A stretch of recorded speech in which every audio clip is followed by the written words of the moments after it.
Mana mau dibandingkan dengan bidadari surga, ikhwas sekalian. Jauh antara langit dan bumi, gitu kan. Kata Allah Subhanahu wa taala, Allah berfirman kekal dalam Al-Qur'an, dan di dalam surga terdapat bidadari-bidadari yang bermata jeli.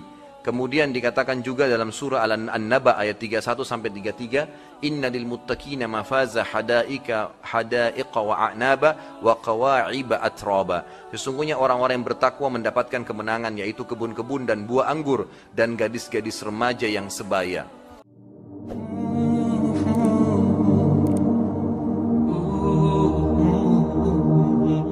Kemudian juga pelayan-pelayan di surga dari bidadari dan bidadara, Allah Subhanahu wa taala puji mereka. Seperti bidadarinya misalnya Al-Waqi'ah ayat 22 sampai 23, di mana Allah Subhanahu wa taala berfirman, A'udzu billahi minasyaitonir rajim, wa hurun 'ain ka'amsalil lu'lu'il maknun. Wahai laki-laki yang suka dengan perempuan pelacur, yang badannya bau, yang tidak mandi, yang tiap hari ganti laki-laki, masih terfikir untuk melihat mereka, yang cuma kelihatan cantik karena dandanannya pada saat dihilangkan maka akan rusak. Mana mau dibandingkan dengan bidadari surga, ikhwas sekalian. Jauh antara langit dan bumi, gitu kan. Kata Allah Subhanahu wa taala, Allah berfirman kekal dalam Al-Qur'an, dan di dalam surga terdapat bidadari-bidadari yang bermata jeli. Kemudian dikatakan juga dalam surah An-Naba ayat 31 sampai 33, Inna lil muttaqina mafaza hadaiqa wa a'naba wa qawa'iba atraba. Sesungguhnya orang-orang yang bertakwa mendapatkan kemenangan, yaitu kebun-kebun dan buah anggur dan gadis-gadis remaja yang sebaya. Kemudian di dalam hadis Bukhari dikatakan bahwasanya bidadari yang akan dinikahi oleh laki-laki ahli surga, mereka akan setiap kali digaulin maka mereka akan kembali perawan. Terus begitu. Dan ini bukan aib ya. Ini bukan aib. Banyak orang kadang-kadang kalau membicarakan bidadari seperti pekah atau khawatir takut menyampaikan karena takut ummahatnya mendengar atau akhwatnya dengar. Ada masalah apa sebenarnya? Mesti disampaikan, gitu kan? Dan memang itu adalah Allah Subhanahu wa taala peruntukkan bagi laki-laki muslimin. Sementara pelayan laki-laki disebutkan dalam Al-Quran dengan wildanun mukhalladun. Wildan mukhalladun ini sama, bidadara di surga sebenarnya. Mereka juga melayani. Tapi bedanya, laki-laki ini tidak menikah. Ya, laki-laki wildan mukhalladun tidak menikah dengan perempuan ahli surga. Di dalam hadis disebutkan bahwasanya kalau ada wanita yang tidak memiliki suami, ya kan gitu, atau tidak menikah, maka mereka akan menikah dengan salah satu ahli surga, dan itu hadis Nabi SAW. Dan itu harus diterima, itu kan, itu memang harus diterima. Jadi tidak perlu ragu dalam menyampaikan. Pernah salah seorang ikhwah, teman dekat saya, pernah waktu dia ikut di salah satu kancah jihad dulu tahun 90-an, waktu keluar fatwa ulama tentang masalah perang melawan Rusia dulu di Afghanistan tahun 90-an saya bahasakan ya. Waktu itu fatwa internasional semua muslimin dibolehkan gitu. Waktu saya masih awal masuk di Madinah. Maka teman saya cerita yang kebetulan ke sana, ya, beliau adiknya Dr. Sulaiman Rahaili, teman dekat saya Dr. Muhammad sekarang ngajar di kampus Madinah. Dia cerita gitu. Dia bilang selama kita di kancah jihad bacanya selalu buku Hadil Arwah, bukunya Ibnu Qayyim rahimahullah. Diterjemahkan bahasa Indonesia sekarang Tamasya ke Surga. Orang kalau mau baca tentang surga lengkap betul buku beliau, cuma sangat tebal, jadi saya tidak bacakan itu. Bukunya sangat tebal dan selalu berbicara tentang bidadari, tentang pohon-pohonan, tentang permadani. Ada salah seorang ikhwah dia bilang mengingatkan, antum jangan jihad karena membaca tentang masalah bidadari, tentang masalah permadani, tentang masalah surga. Jihad ya jihad saja untuk Allah, gitu kan? Terus dijawab oleh ikhwah-ikhwah semuanya, kalau kita tidak mengikuti janji Allah, bagaimana kita bisa termotivasi untuk mau ibadah? Kita mengejar surga karena Allah janjikan itu, dan itu ibadah. Tidak ada aibnya membaca surga dan mengejar itu. Tidak ada sesuatu yang salah di situ, kan gitu. Jadi kita harus fair dalam menyampaikan, memang seperti itulah keadaannya. Allah SWT memuji para pelayan-pelayan di surga ini dalam Al-Waqi'ah ayat 35 sampai 37. A'udzubillahi minasyaitonirrajim. Inna ansha'nahunna insya'a faj'alnahunna abkara urban atraba. Sesungguhnya kami menciptakan mereka bidadari dengan langsung, dan kami jadikan mereka gadis-gadis perawan penuh cinta, lagi sebaya semua umurnya. Lagi sebaya semua umurnya. Dan mereka sudah ada sekarang. Mereka sudah ada sekarang. Ya, mereka sudah diciptakan oleh Allah Subhanahu wa taala. Bahkan ulama tafsir sepakat, di antaranya Ibnu Abbas radhiyallahu anhu, sahabat Nabi yang mulia, pada saat menafsirkan firman Allah Subhanahu wa taala, A'udzu billahi minasyaitonir rajim, wa nufikha fis suri fasa'ika man fis samawati wal ardi illa man syaa Allah wa kullun atauhu dahirin, yang artinya adalah pada saat ditiup sangkakala yang pertama, maka semuanya yang di langit dan di bumi akan musnah tiba-tiba kecuali yang Allah inginkan. Kata Ibnu Abbas, yang dimaksud yang Allah inginkan adalah bidadari di surga dan bidadarahnya, kemudian malaikat Jibril, Mikail dan Israfil peniup sangkakalanya, kemudian 8 pemikul arsy-Nya Allah. Ini Allah inginkan tidak hancur, tapi semua manusia jin akan binasa sesuai dengan ayat ini. Bidadari di surga memang akan disiapkan bagi kaum laki-laki. Dan ini bukan berarti aib, bukan sesuatu yang salah. Bagi ummahat juga yang belum memahami masalahnya perlu membaca, gitu kan? Kenapa Allah siapkan, itu hikmah Allah Subhanahu wa taala. Sebagaimana Allah menyiapkan mata untuk melihat, telinga untuk mendengar, kemaluan juga untuk difungsikan, maka Allah Subhanahu wa taala menyiapkan fasilitas seperti ini. Dan ini bukan aib sama sekali untuk dibicarakan karena Allah yang menjanjikan. Allah yang menjanjikan. Bahkan ada hadis yang sahih riwayat Imam Ahmad dan Imam Tirmidzi.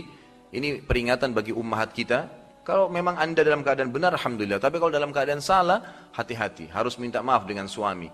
Apa sabda Nabi SAW? Bukan perkataan saya. Kata Nabi SAW, La tu'zil mar'atu zawjaha fid dunya, illa qalat zawjatuhu minal hurun 'in. La tu'zihi qatalakillah, fa innama huwa 'indaki dakhilun yushiku an yufarikuki ilaina.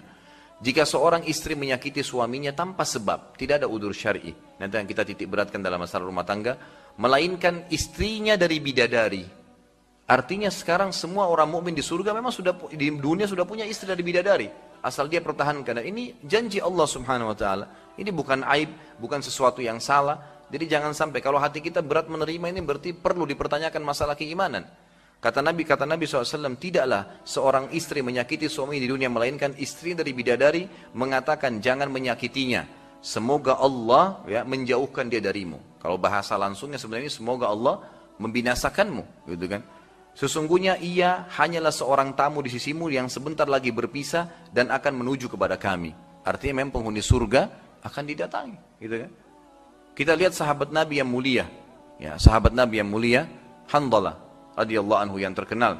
Beliau pada saat terbunuh di perang Uhud, Nabi SAW melihat ke arah jenazahnya lalu mengalihkan pandangan matanya. Lalu para sahabat mengatakannya, Rasulullah, kenapa anda alihkan pandangan mata anda? Kata Nabi SAW, Allah memperlihatkan kepada saya istrinya dari bidadari sedang menjemput ruhnya. Hadis sahih, riwayat Bukhari tentang masalah itu. Orang yang patuh pada Allah, dia dapat surga di dunia. Allah berikan dia kenikmatan biologis di dunia sama pasangannya. Allah berikan dia kenikmatan makanan. Allah berikan dia kenikmatan dunia. Ini semuanya enak bagi dia. Cobaan pun datang dia lalui dengan keimanan. Di akhirat juga dia akan masuk surga. Dan ini seperti perkataan Ibnu Taimiyah rahimahullah.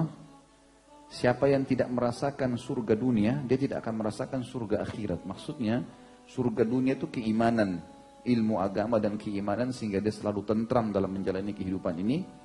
Dia selalu bersyukur dengan makanannya, dengan minumannya, dengan pernikahannya, dengan pendapatannya.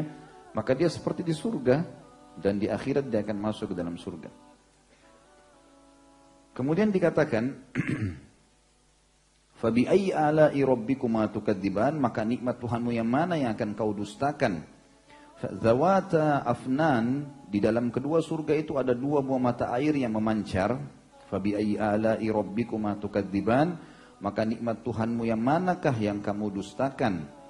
Fihi ma 'ainani tajriyan, di dalam kedua surga itu terdapat aneka buah-buahan yang berpasang-pasangan. Dari beberapa ayat yang sudah kita sebutkan sampai 52 ini, pendapat ulama yang paling kuat mengatakan dimaksud surga sini adalah surga jin dan manusia. Itu yang lebih kuat pendapat karena memang dikatakan disebutkan ciri daripada dua surga itu. Dua-duanya ada buah-buahan, dua-duanya ada air yang memancar. Jadi sama saja fasilitasnya. Manusia sama jin diberikan sama yang beriman. Fabi ayyi ala'i rabbikuma tukadziban, maka nikmat Tuhanmu yang manakah yang kamu pungkiri lagi atau dustakan? Fihi ma min kulli fakihatin zawjan, mereka bersandar,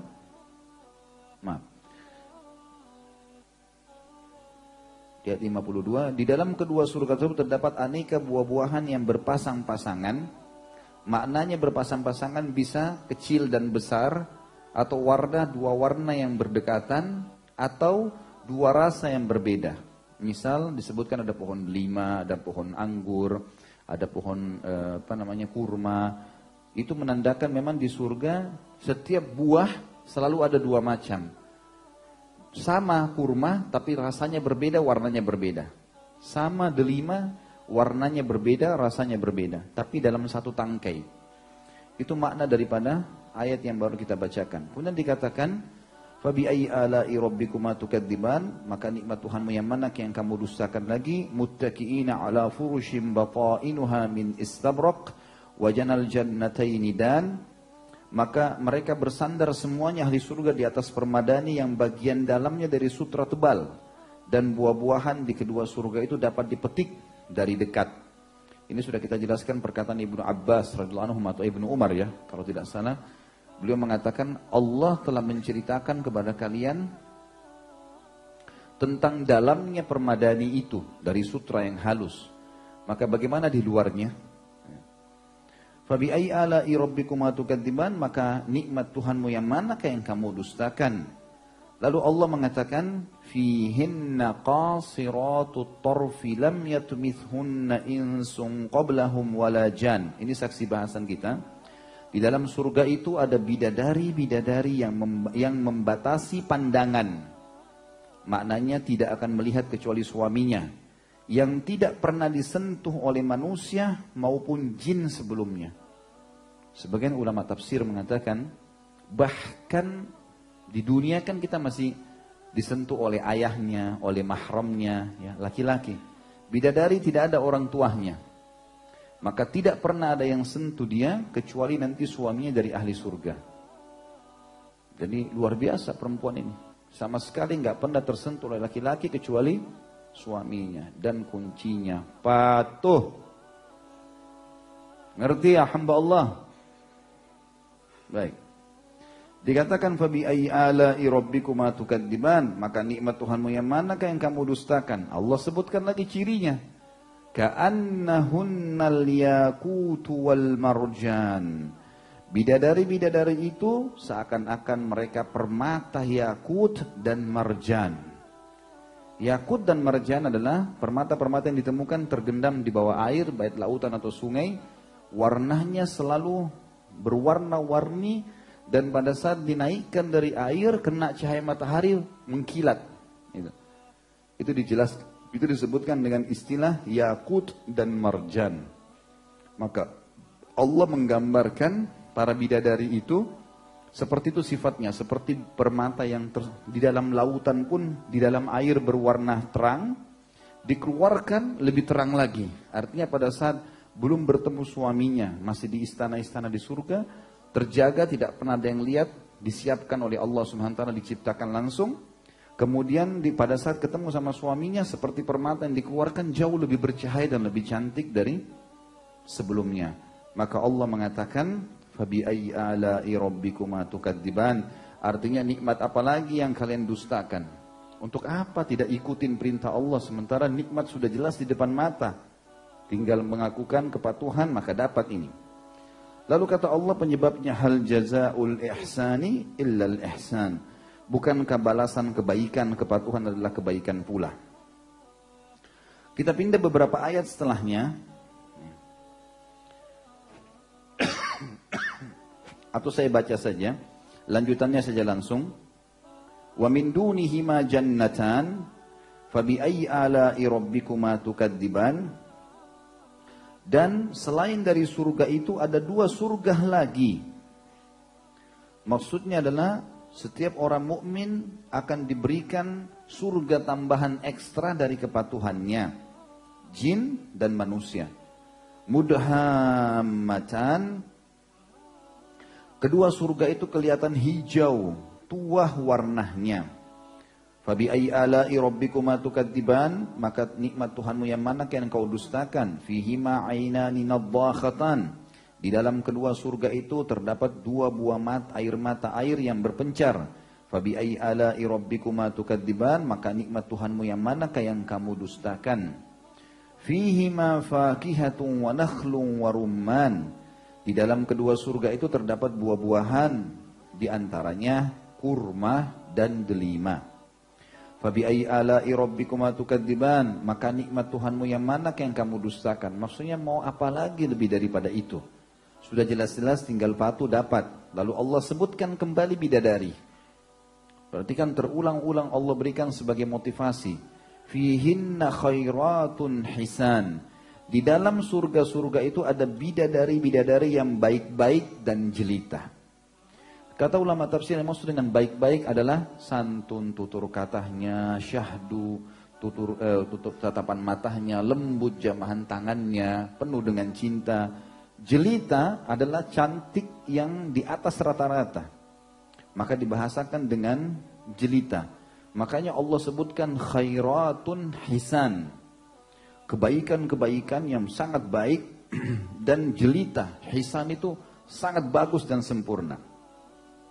Fabi ayyi ala'i rabbikuma tukadziban, maka nikmat Tuhanmu yang manakah yang kamu dustakan? Lalu Allah bilang lagi tentang bidadari. Hurum maqsuratun fil khiyam. Bidadari-bidadari yang dipelihara di dalam kemah-kemah. Kata para ulama disebutkan tentang kemah ahli surga adalah satu kemah ahli surga tingginya 60 siku ke langit, ya, lebarnya seluas pandangan matanya, dan di setiap kemah ada satu bidadari dari istrinya yang tidak melihat istri yang lain di kemah yang lainnya. Lalu dikatakan fabi ayyi ala'i rabbikuma tukadziban, maka nikmat Tuhanmu yang manakah yang kamu dustakan? Lam yatmithunna insun qablahum wala jan. Mereka sebelumnya tidak pernah disentuh oleh manusia ataupun jin. Dan saya sudah bilang tadi, manusia termasuk kalau kayak di dunia ayahnya, ya. Mungkin laki-laki umumnya menyentuh anak perempuan kalau belum balik. Mungkin kalau dia sakit dokter menyentuhnya. Mungkin kalau dia jalan digandeng oleh pamannya, atau mungkin di sekolahnya ketemu sama temannya karena belum balik, misalnya dianggap nggak masalah bergandengan tangan. Semua itu tidak ada pada bidadari. Allah ciptakan, tunggu di istana, lalu datang suaminya, sama suaminya saja interaksi. Nggak ada kejenuhan, nggak ada putus asa, semuanya kebahagiaan dan ketentraman. Lalu dikatakan, fabi ayyi ala'i rabbikuma tukadziban, maka nikmat apalagi Tuhanmu yang kamu dustakan? Kata Allah disebutkan, muttaqiina ala rafrafin khudrin wa abqariyyin hisan, mereka bersandar pada bantal-bantal yang hijau dan permadani-permadani yang indah. Fabi ayyi ala'i rabbikuma tukadziban, nikmat Tuhanmu yang mana yang kamu dustakan? Tabarakasmu rabbika dzil jalali wal ikram, maha suci nama Tuhanmu pemilik keagungan dan kemuliaan. Jadi ini ciri daripada bidadari yang disebutkan di dalam dua surah Al-Quran. Kita dengarkan sekarang penyampaian baginda Nabi sallallahu alaihi wasallam.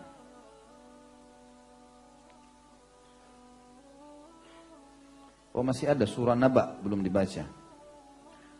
Surah Naba di sini disebutkan ayat 31-33. A'udzu billahi minasyaitonir rajim. Innal muttaqina mafaza hadaiqa wa a'naba wa kawa'iba atraba. Sesungguhnya orang-orang yang bertakwa mendapat kemenangan, yaitu kebun-kebun dan buah anggur dan gadis-gadis remaja yang sebaya. Yang sudah kita jelaskan tadi, yang dimaksud dengan sebaya adalah mereka tidak pernah berubah. Sebagian ulama tafsir mengatakan kaib, yang di sini dikatakan kawaibah, jamaknya adalah wanita cantik yang ranum kedua buah dadahnya. Atrab adalah usia yang sebaya, artinya tidak pernah berubah penampilan dia sampai semuanya terjaga. Yang dimaksud juga dengan di sini ranum disebutkan dalam buku kita adalah tidak akan jatuh buah dadahnya. Seperti itu rinciannya. Tidak usah dibayangkan ya. Lalu dikatakan dengan abkar, sebagaimana dikatakan di dalam ayat, abkar jamak daripada bikir yang berarti gadis seterusnya. Dan dikatakan uruban adalah wanita yang selalu mencintai suaminya saja.